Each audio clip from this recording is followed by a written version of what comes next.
Unglued. This story, my story, begins May 4th, 1976 in Baltimore, Maryland. I'm the youngest of three children. I have an older brother and sister, and there's a 13-year gap between my brother and me. My mom, Gladys, was married to my sister and brother's father prior to marrying my father, Milton, hence the large gap in age. My nickname as a child was Dirt because, according to family, I liked to play in dirt. Personally, I remember having an affinity for dolls with long hair, and it was no coincidence that most of my girlfriends also had long hair. My mother is the fourth oldest of 13 children. All but one of her siblings had children, so it would be an understatement to say we have a large family. I spent every weekend in summer at my grandmother's house to be around cousins who were close in age.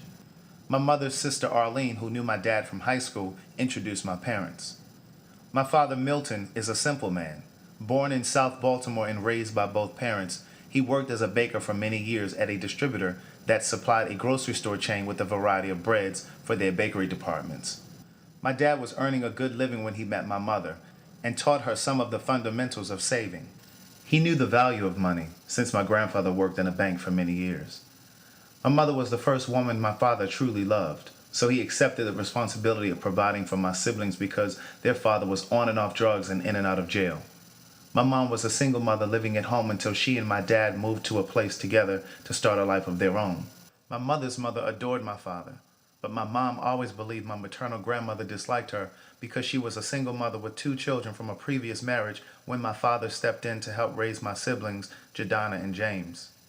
As my mother saw it, his mother didn't have much room to judge her, considering my dad's sister was also a single mother with two boys from two different men when she married a man who wasn't father to either of them. Frankly, I never felt especially close to anyone on my father's side of the family either. He, like me, has a sister and brother, but they both have children. My father has a host of uncles, cousins, and aunts whom I barely know, if at all. According to my mother, my paternal grandmother babysat the other grandchildren, as well as the children of family members, but rarely agreed to keep me because of her ill feelings towards my mother. The only memory I have of my mother and grandparents together is standing at a bus stop across from Bon Secours Hospital and coincidentally running into my father's father. I was about 5 years old at the time. My grandfather asked my mom if I could have a peppermint. In my excitement, I began choking on the candy. My mother was frantic as I turned red, gasping for air, and my eyes welled up with tears. I saw fear in her eyes that I had never seen before. My grandfather stood frozen with his mouth open as my mother pounded my back, yelling for me to hold my arms up in the air to open the passageway. I felt the peppermint slip down my throat whole, allowing me to breathe again. My mother's face was a mixture of relief and anger because my grandfather helplessly stood by. I spent every weekend in summer at my maternal grandmother's house, 1819 West Baltimore Street.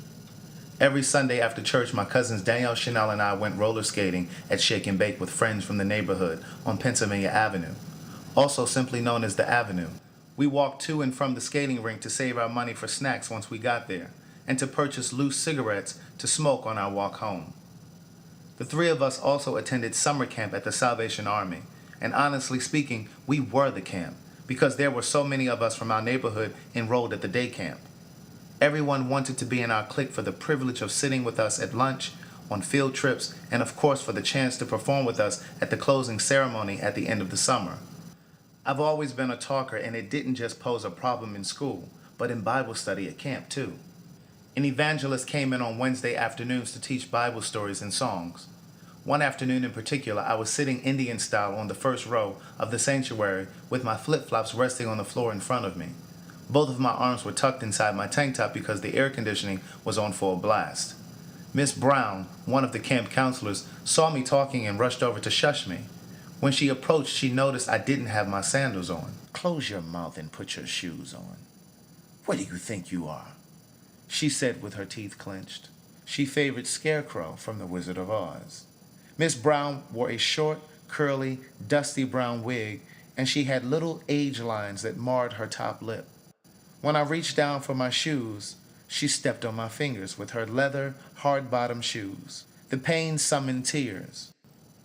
I sat crying as she walked to the middle aisle in the sanctuary to continue observing. Chanel made sure I told her mother once we got to my grandmother's. My Aunt Arlene accompanied me to camp the next morning to confront Miss Brown. Naturally, Miss Brown lied and recounted the story completely different from what actually happened. I never put my hands on Craig. I don't know why he would say such a thing.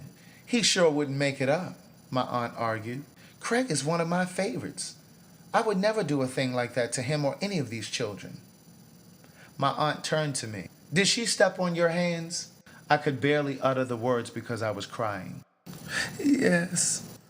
All I know is you better not put your damn hands on him again.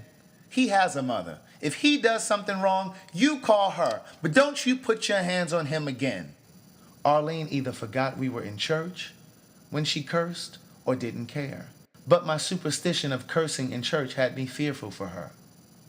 She was still fuming when we got outside to take the 3-block walk home. She mumbled the entire way. I know her ass was lying.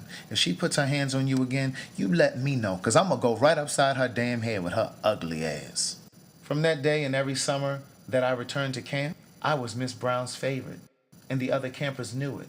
But they never understood why, and I didn't bother explaining.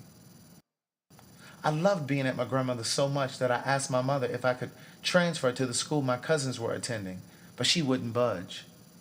My cousins never understood why I wanted to spend so much time at their house since it was old and rickety.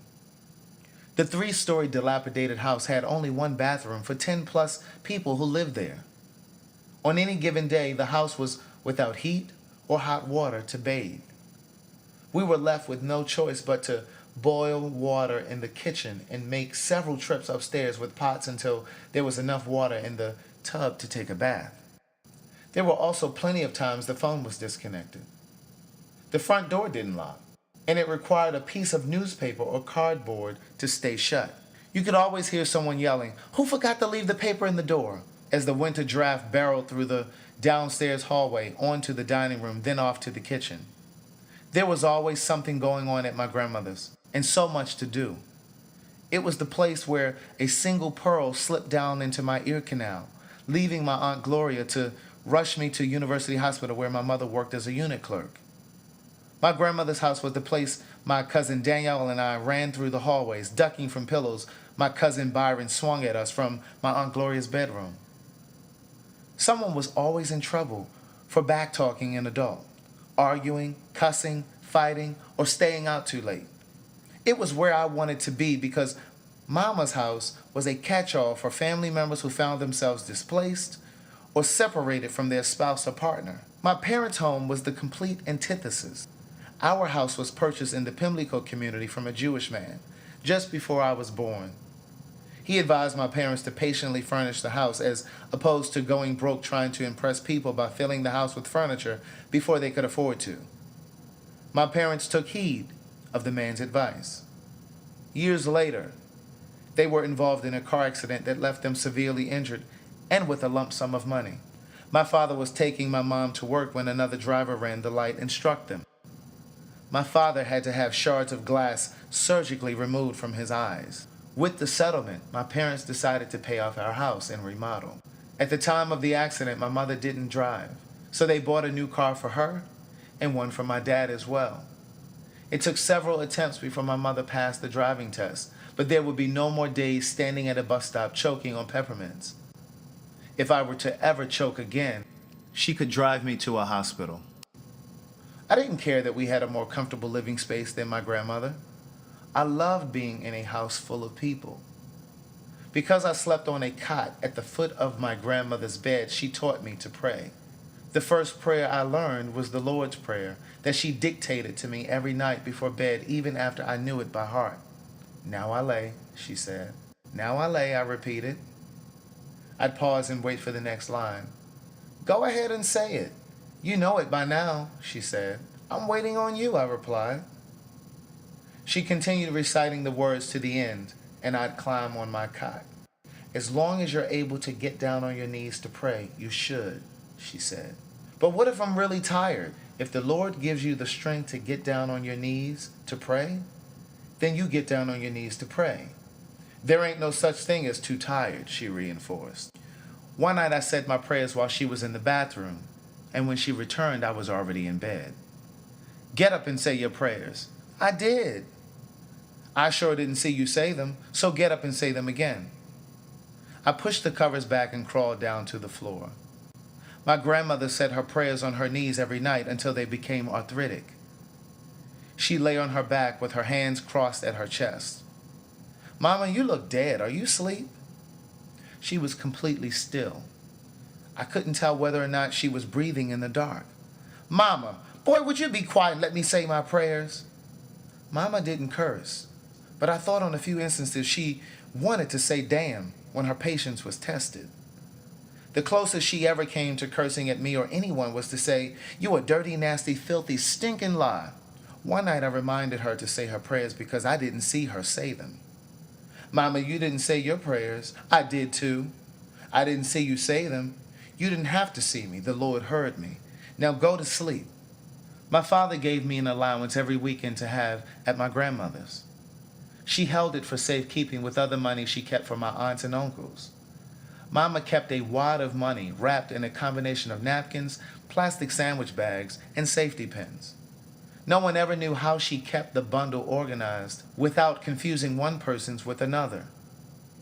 Whenever I needed some of my money, I'd ask her, and she'd walk to her bedroom closet to pull it from her hiding spot.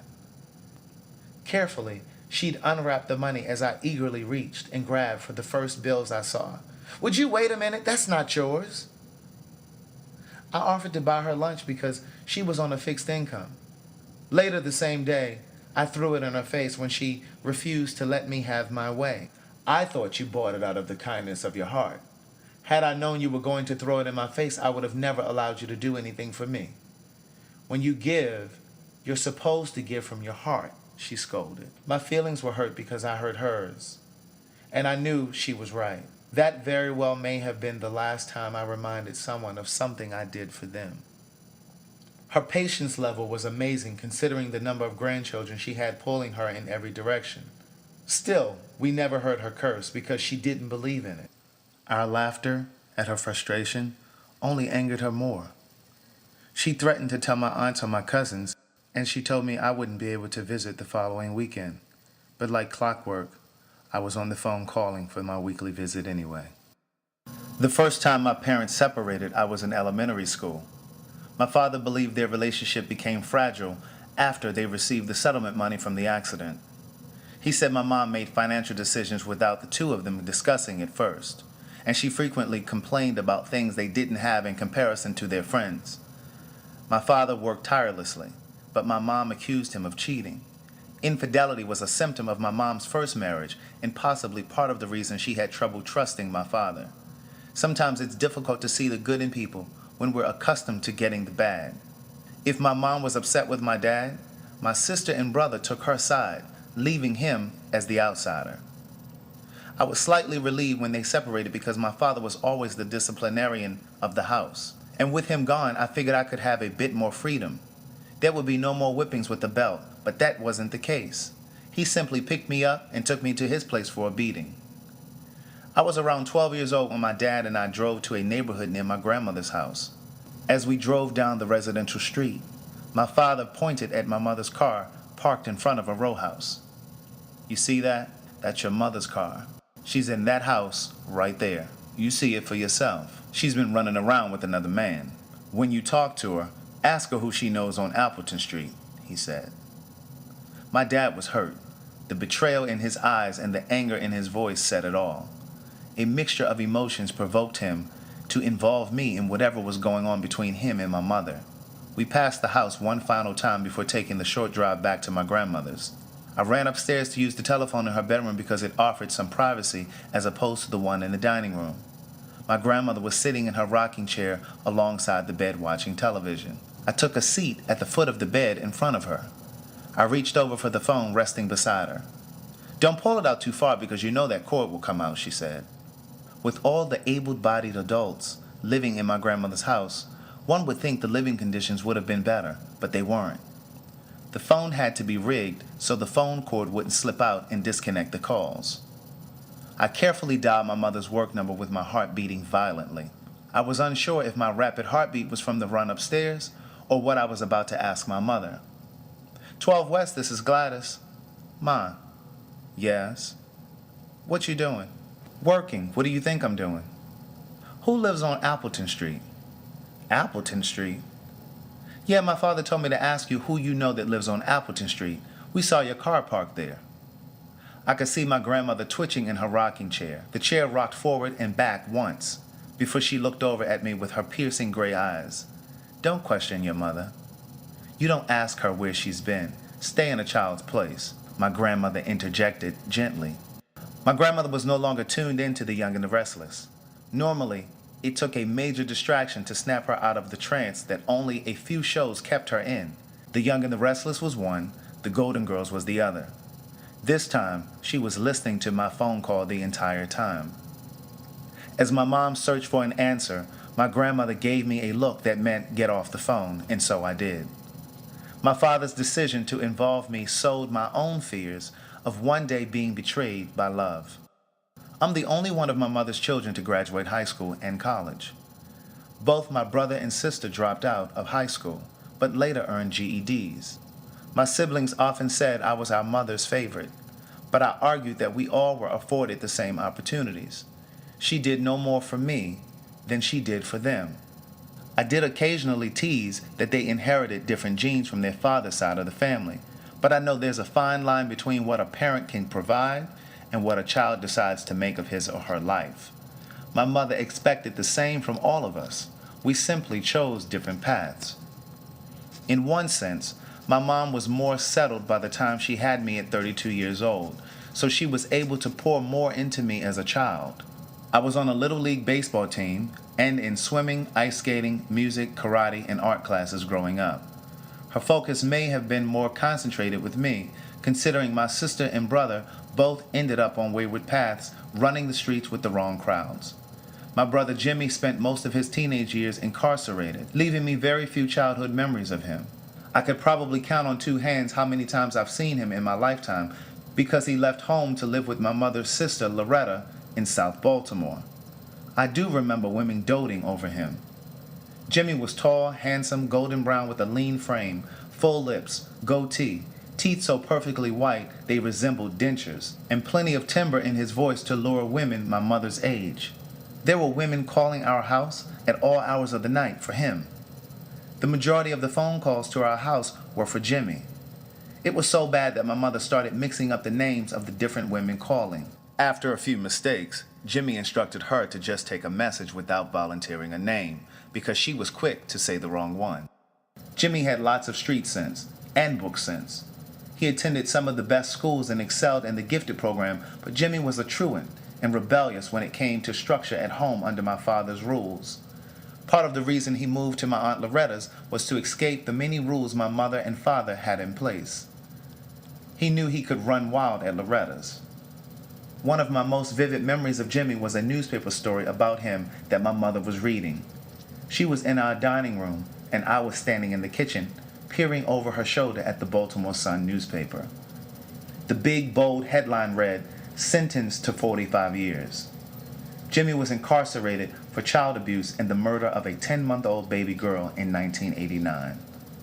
At the time, my brother was dating a woman with 2 children, and he was babysitting the youngest. I was told he was bathing the baby in the bathroom sink and left her unattended to answer the telephone when she fell into the porcelain bathtub adjacent to the sink.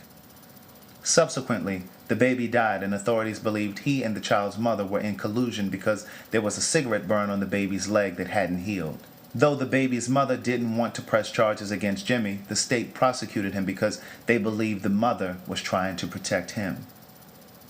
I was 13 years old when he went to prison, and our home was flashed on the evening news. For the first time ever, my mother gave me the option to stay home from school to avoid embarrassment. I decided to go to school the next day because no one knew Jimmy and I were related because we don't share the same last name. Although family and close friends never believed the charges, Jimmy, whose street name was Dollar, was selling drugs at the time, and the law had caught up with him one way or another. We made frequent visits to see him at various prisons throughout Hagerstown and Jessup, Maryland. I knew why he was locked up, but no one ever took the time to discuss the meaning of it all. The bits I knew were pieces I gathered from the news and conversations I overheard around the house. Visiting those prisons had an impact on me. Our family dynamic had changed. Jimmy was our family, but the only way we could see him was to be put on a list, take an hour-long drive or so to an enclosed facility where we could barely embrace each other without a prison guard interfering. The psychology behind it all baffled me. The sound of gravel crackling under car tires still remind me of the prison parking lots. There were hundreds of other cars and visitors passing by in the lot with their own stories and reasons why they were visiting family or loved ones. The entire prison structure was outlined with barbed wire to prevent escape. But those wires couldn't contain the sounds from inmates on the yard playing basketball. A cacophony of noises bellowed from the interior through the cavernous hallways of the jail, including the sound of the iron gates shutting before and after every visitor upon entering and exiting. The waiting areas were always full of women with crying babies and young children who should have been someplace else doing kid things. My sister Donnie helped my parents raise me while they worked, and Jimmy was absent. We were close enough that I ate stale gum from her mouth if she didn't have more to share. Donnie wore a short afro before it was stylish to wear natural hair. She was the bald-headed girl in the neighborhood that women envied and the guys loved because she had a woman's figure as a teenager. Donnie gave birth to my nephew Tyrone at 19 and decided to leave home when he was still an infant, but not before my mother was able to tell her to leave the baby. Donnie spent a good portion of her 20s and 30s wrestling with a drug addiction. Her cocaine addiction eventually drove a wedge in her relationship with me and our mother. It led her in and out of treatment facilities throughout Maryland and Pennsylvania, leaving our mom permanent guardian of Tyrone. Donnie moved home on several occasions because she couldn't maintain a place of her own. She was a puppet to drugs. She dangled from one lie to another in an attempt to fool my mother into believing she was clean. But her disappearing acts always gave her away. Some weeks my sister was gone for days at a time, only to return with a grand story of where she was. She returned one day with one of her machinations after a 3-day disappearing act, and my mom was waiting for her at the top of the stairs with the light on. I could hear my sister yelling from the hallway. "What you hit me for?" "'Cause I see that shit on your nose, so I know you ain't doing nothing but lying. You can pack your shit and go back wherever you just came from," my mother yelled. My sister was crying and wiping her nose, still playing naive. "I don't have nothing on my face. What are you talking about? Where am I supposed to go?" she said as she dabbed her nose, taking quick glances at her fingertips. My mother had reached her limit. She was done debating the issue. Donnie was in her bedroom thinking of a way to reason, sucking her teeth, sighing, and half packing because she thought she could lie her way out of getting put out. Every minute or so, she stopped packing to make another appeal for pity. "Ma, I don't have anywhere else to go." "Yeah, well, that is not my concern. You should have thought about that while your ass was ripping and running the streets." "Ma, if you don't believe me, you can call." "I'm not calling a damn soul, and I don't care where you go, but your ass is going out of here tonight. I'm about sick of your shit." I was starting to believe my sister would lose her battle with her addiction because she was so frail, and we watched her make multiple attempts to get clean and failing each time. She looked defeated and worn out. My mother had given my sister many incentives to get clean before washing her hands. My mom finally realized that she needed to let go and allow my sister to make the decision to get clean because she wanted to, not because we asked her to. My mother was only becoming more aggravated and stressed by it. She had already given relentlessly to my sister until it was obvious my sister was abusing my mother's generosity. At one of my sister's lowest points, she sold some designer suits my mother bought to help her secure a job. We asked for months when she planned to wear the clothes, and she gave a variety of reasons why she hadn't worn them before finally admitting she had sold the clothes for drug money. With just a 5-year gap between us, Tyrone and I grew up as brothers. In many ways, it was like my mother had started over raising kids again. She spent hours after work helping Tyrone with homework and other school projects while preparing dinner. Ty and I never got along, which didn't make it any easier for my mom. Because we were so close in age, we were always vying for my mother's, his grandmother's, attention. We argued and even had physical fights about everything from who would sit in the front seat of the car to who would get dropped off at school first. We drove my mother crazy. I was acting out because my parents were separated and it showed in my grades. Ty's grades were always hovering around the failing mark, possibly because he was living with us and it was no secret why. He knew his mother was in and out of treatment facilities, and it didn't help that his father was also absent from his life without good reason. My father moved into an apartment in Randallstown, an upscale community in Baltimore. He was dating a woman whom he eventually moved in. I can't say I didn't like her, nor can I say that I did. Frankly, I didn't care one way or another about her because I didn't live there, so I didn't have to see her every day. My mother, however, was dating a married man who was at our house every day, and I hated it. It was no secret that JB was married. My sister claims his wife sent their oldest son to knock on our front door one day looking for him. JB lived a few blocks from us with his wife, but he prepared dinner at our house daily before my mother got in from work. When did he get a key? I resented that he had a key to our house. Initially, my mother said JB was just a friend helping around the house because he was a self-employed construction worker. I didn't care who he was. I didn't want him around. On snowy days, JB took Ty and me to school in lieu of us taking the bus. I still didn't like him. I never asked why my parents' relationship was crumbling, and no one volunteered an explanation. Perhaps they were shielding me from it. But my dad didn't refrain from besmirching my mother. His words and actions told exactly how he felt about the separation. My only concern was a custody battle.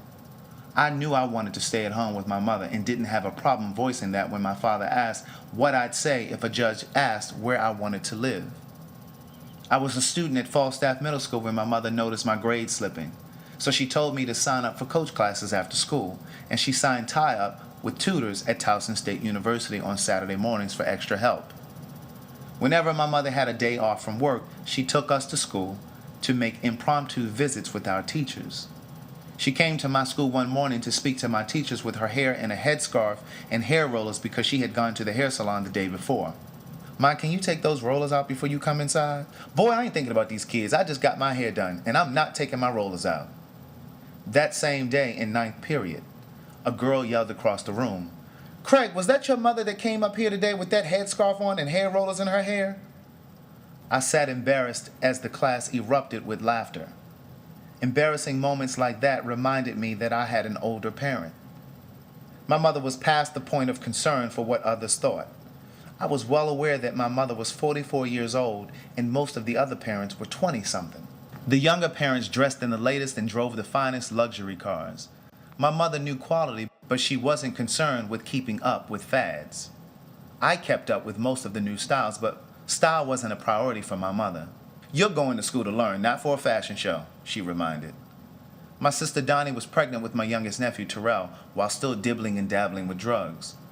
She was living with our cousin Shelley, who suffered from mental illness. My mom didn't think she needed to have another baby, considering she wasn't raising Ty, and Donnie wasn't making any plans of taking him in. I was concerned that Terrell would develop birth defects from the drugs, but some of my fears were put to rest when Donnie was arrested for collecting food stamps and working. My mom was almost 50 years old when Terrell was born, and she became his part-time guardian. He bounced between our house and the temporary places Donnie called home. My mother took custody of Terrell after he returned to us filthy and ravenous one too many times. My mother felt that my sister needed to bear some responsibility, so she told her to help pay for Terrell's head start. The agreement was to take turns paying the weekly bill on opposite weeks, but Donnie was still up to her old tricks, lying in an effort to get over. The director at the school stopped my mother one day to ask when someone would pay the outstanding bill. Unbeknownst to my mother, the bill was behind several weeks. It had ballooned to $500. The weeks my sister was supposed to pay reflected the arrears. Apparently, Donnie told the director my mother would pay when she came in to get Terrell. For weeks, my sister was dodging her turn to pay.